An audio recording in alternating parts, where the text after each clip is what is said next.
నమస్కారం. ఈరోజు మనం ఒక తీవ్రమైన అంతర్జాతీయ సంక్షోభం గురించి మాట్లాడుకోబోతున్నాం.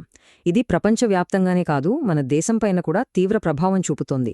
అసలు ఏం జరుగుతోంది తెలుసుకుందాం. సరే, ఇక విషయంలోకి వెళ్దాం. ఈ ఘర్షణ మొదలై ఇప్పటికే 18 రోజులైంది.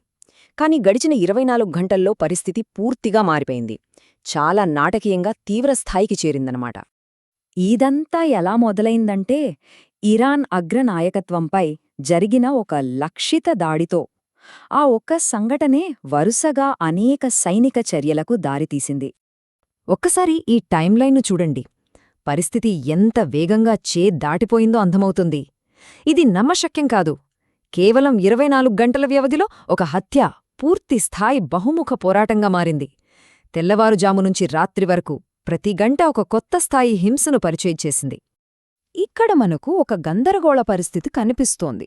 ఒకవైపు ఇరాన్ తన 2 అత్యున్నత స్థాయి నాయకులను కోల్పోయిందని మనకు ఖచ్చితంగా తెలుసు. కాని మరోవైపు వారి అత్యున్నత నాయకుడు అసలు ఎవరనేది ఇప్పటికీ ఒక రహస్యం. ఈ రకమైన అధికార శూన్యత చాలా అసాధారణమైనది. అంతేకాదు, చాలా ప్రమాదకరమైనది కూడా. సరే, ఇప్పుడు ఈ ఘటన వల్ల తలెత్తిన ఆర్థిక పరిణామాలను చూద్దాం. ఈ ప్రాంతీయ సమస్య ప్రపంచ సమస్యగా ఎలా మారుతుందో గమనిద్దాం. కాబట్టి ఇక్కడ కీలకమైన విషయమేంటంటే, ప్రపంచ చమురు సరఫరాకు ఒక్కసారిగా చాలా తీవ్రంగా కోతపడింది. ఇది కేవలం ఒక అంకె మాత్రమే కాదు. చూడండి, సరఫరా తగ్గినప్పుడు, డిమాండ్ అలాగే ఉన్నప్పుడు ధరలు ఆకాశాన్నెంటుతాయి. ఇప్పుడు అదే జరిగింది. ఒక బ్యారెల్ చమురు ధర $100 మార్కును దాటేసింది. ఇది ప్రపంచవ్యాప్తంగా వినియోగదారులకు, వ్యాపారాలకు పెద్ద హెచ్చరికన్నమాట. ఈ చార్ట్ చూస్తే హార్ముజ్ జలసంధి ఎందుకంత కీలకమో స్పష్టంగా అర్థమవుతోంది. ఇది కేవలం చమురు రవాణాకే కాదు, ప్రపంచ వ్యవసాయానికి, అత్యవసరమైన ఎరువుల తయారీకి కావలసిన ముడిసరుకులకు కూడా ఇదే ప్రధాన మార్గం. యూరియా, సల్ఫర్ లాంటివి ప్రపంచ ఆహార సరఫరా కొలుసుకు పునాది లాంటివి. ఐక్యరాజ్యసమితి హెచ్చరిక చాలా స్పష్టంగా ఉంది. ఎరువుల కొరత అంటే పంటల దిగుబడి తగ్గుతుంది. ఇది కేవలం గణాంకాలకు సంబంధించిన విషయం కాదు, ప్రపంచవ్యాప్తంగా ప్రజల ఆకలికి సంబంధించిన విషయం. దీనికి తోడు పెరుగుతున్న చమురు ధరలు, రవాణా ఖర్చులను పెంచి ఈ సమస్యను మరింత తీవ్రతరం చేస్తాయి. ఈ పరిణామాల ప్రభావం కేవలం ఆర్థిక మార్కెట్ల మీదే కాదు, ఆ ప్రాంతంలోని సాధారణ ప్రజల జీవితాలపై కూడా పడుతోంది. ఇక్కడ ఇరాన్ ప్రత్యక్షంగా యుద్ధం చేయడం లేదు.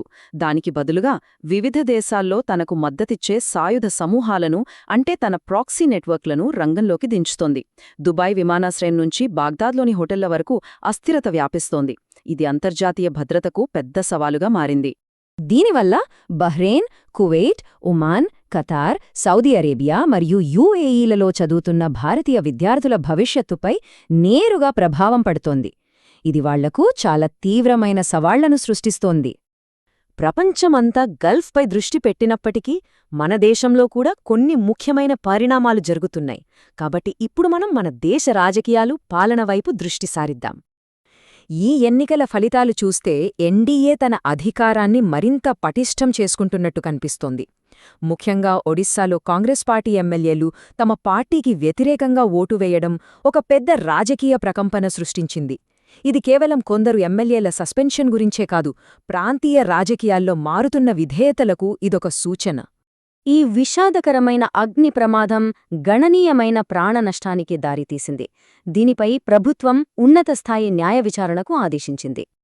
ఇక రాష్ట్ర వార్తలకు వస్తే, దివ్యాంగుల రాకపోకలను సులభతరం చేయడానికి, వారికి మద్దతుగా నిలవడానికి ఉద్దేశించిన ఒక ముఖ్యమైన సంక్షేమ పథకమిది.